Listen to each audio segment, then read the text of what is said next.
relationship, the brunt of these kids and everything, where I put a lot of my dreams on pause. So now that you're here, there is a part of me that feels like, I want to shoot movies, I want to. Hey guys, welcome to Little Black Bert 91. Yes, we're going to give you guys a video talking about the subject, my husband doesn't support my ambitions and dreams.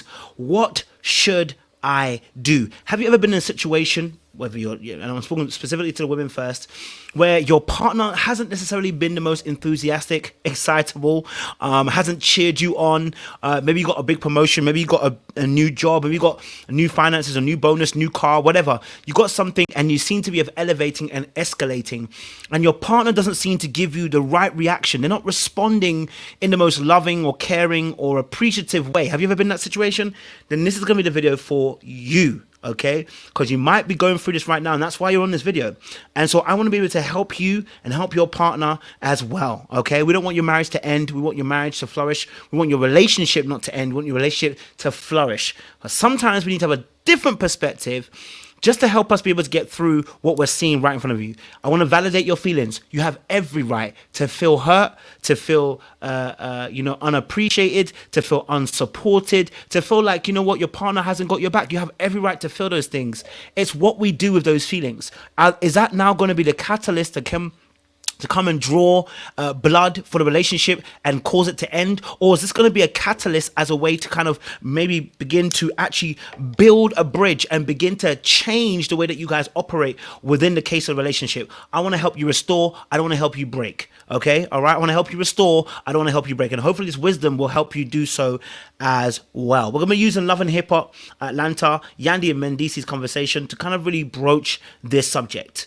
My husband doesn't support my ambitions and my dreams. What should I do? But before we go and get any deeper, you know me. You know what I'm saying? You know what we do. Okay, you know how we roll. Okay, you know what's good. Okay, we gotta make sure that we go deep with the situation. Okay, so I'm gonna put my little clip on and we're gonna get the conversation flowing. All right, yeah, we're gonna get a little clip on. We're gonna get a conversation. Let's go. Deeper.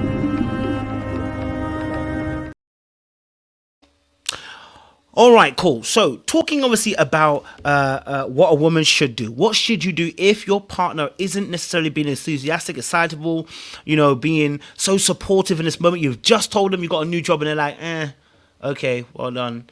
They're not really showing that enthusiasm. What should you do? Well, first and foremost, let's not make any assumptions, right? An assumption is something to say we accept something to be true without proof.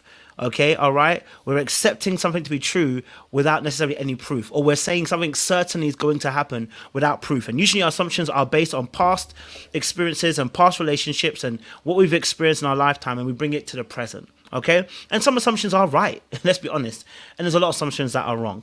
But let's first not assume. And what I mean by that is, let's not jump down in the deep end and make a judgment out of that assumption, right? When you make assumptions, you're a human being, you're going to make assumptions. But let's not make a judgment, because a judgment means we're about to start making some actions that are going to take some place. Like, oh, he doesn't care about me, he doesn't love me, he doesn't want me to flourish, he wants me to stay at home, he doesn't want me to do better than him, blah, blah, blah, blah. Your mind starts going because you're making judgments. Slow it down before we get to that point.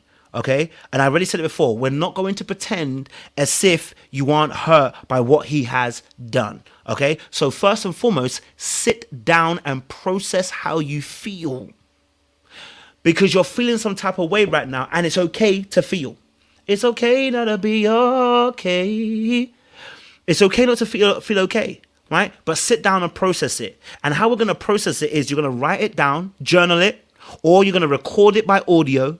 Or you're going to go to your God, which is me, for Jesus, and you're going to pray and say, Lord, let me speak to you.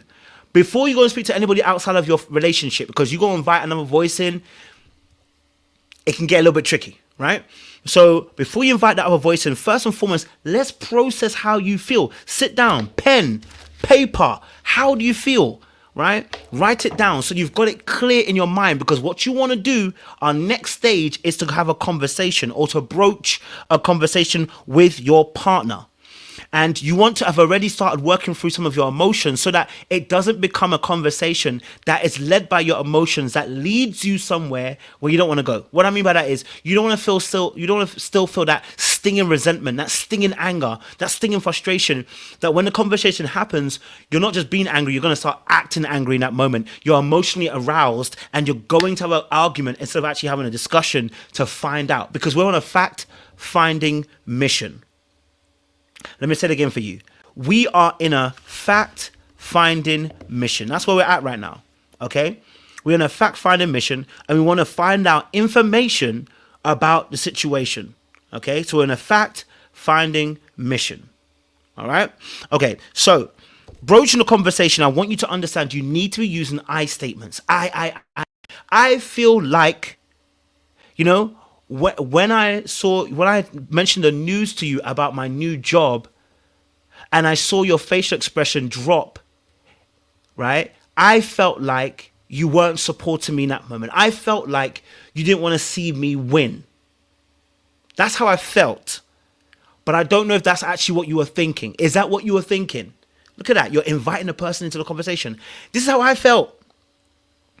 I felt like you weren't supporting me. I felt like you didn't care for me. I felt like, you know what, you weren't happy to see me win. That's how I felt. Is that how you felt? Give room, right? You're giving room. The I statements are important, okay? And the reason why we do this is because we don't know the full truth. We don't know what they were thinking. We don't know what they were actually feeling. We don't know what's happening in their mind. And you might be very much right. They may not have been supporting you the way they need to, but we want to get fact-finding. We want to get fact-finding so we can get the real answers, so we can actually begin to diagnose what's going on and bring a proper solution, okay? Okay. All right. The next thing is have the objective in mind, right? And which is what I've kind of jumped ahead a little bit, but having the objective in mind is that we're on a fact-finding mission. Okay. So don't assume, ask questions. Okay. Don't make too many judgments, and pay attention to your own biases as well. Okay. Don't assume, ask enough questions. Don't make too many judgments too soon, and pay attention to your own biases that you may have when it comes to this type of conversation as well, okay? This is all important. It's all part of the process, okay? And the why aspect of the situation is the reason why you want to do this is because you're not trying to ruin your marriage. You're not trying to ruin your relationship. You actually want to find out why they did what they did. It hurt you. So we want to find out why. Did they mean to do this? When we start assuming, oh, your intention is to hurt me, we're in a dangerous place. When you are in a place where you believe that the person's intention is to hurt you, you're in a dangerous place. We're not in a normal place anymore. Now we're saying that this person really wants to get us hurt and bring harm to our life, rather than it being your impact was what hurt me, rather than your intention. I know your intention is good, but your impact. So we're trying to decipher that by asking questions. But if you don't ask those questions, you're already assuming what their intent was. And if you believe their intent was on purpose to hurt you, then, well, we're in a dangerous place. That's how relationships begin to fall apart. Okay? All right? So we want to know why your partner is thinking the way they're thinking. Okay? Why they said what they said, or why they didn't show the enthusiasm that you potentially wanted to see. Okay? All right? Okay, so here's the thing. Couple of things about men specifically. Sometimes when these things happen, some ideas. This is not exactly what it is happening. This is some ideas as to what may be going on in his head. Sometimes it's insecurity. Okay. Sometimes the arrival of news such as a promotion, a new job, maybe your schedule is changing, you got to go to another country or whatever, blah, blah, blah. Sometimes sets insecurity in the man, right? His position in the marriage, he feels like may be changed. He may feel like he's no longer enough. He may feel like, he's not doing enough in the relationship, because he has traditional values, and he thinks to himself, maybe if you're earning more than him, maybe he's not a man anymore, and he feels some way about it. Okay, there can be some insecurities here. There can be a change of fear, a fear of change, sorry, meaning that he's probably thinking ahead, thinking, well, hold on a minute, your schedule's gonna change. Maybe who's gonna look after the kids? Who's gonna be one's school runs now? His routine's gonna have to change, and he's thinking about it already, without necessarily communicating with you, and has already started putting a negative spin on it. I'm gonna have to. What am I gonna do? How are we gonna make this work? I finish work at 6. She's gonna finish work at 9 now. Who's gonna look after the kids? Right? His mind is already in solution-orientated place, right? And sometimes he hasn't got a solution at that point in time, and therefore stress begins to fall upon him, because men are valued by their problem solving abilities usually. So his mind may already be thinking well ahead.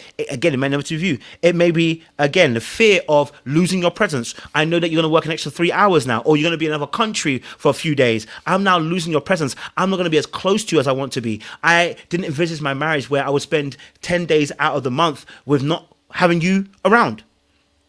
I always envisioned my marriage to be where you'd always be with me and I would always be with you. Maybe there's some trauma there. Maybe there's a fear of abandonment in the fact that you're taking this job, which is going to increase your time away from the family, or your dreams that you have, whatever, right? This is also a part of it, okay?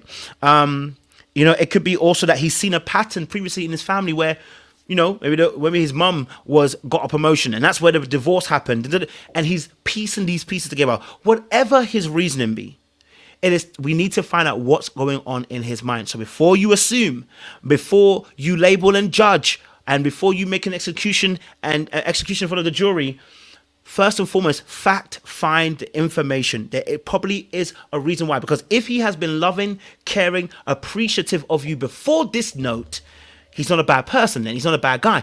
And so definitely, there's deeper reasons as to why he's doing what he's doing. You need to ask the why questions. You need to find out more. Okay? All right, cool. So, appreciate you guys. Stay locked, stay loaded. I hope you've enjoyed that. We've got another few more breakdowns like this coming soon for you guys. Well, we've got part 2, which we'll be discussing from the woman's point of view, in terms of why men, you should be supporting your wives when it comes to their dreams. It's a very big one. So, part 2, I'm dealing with the men. Okay? All right? So,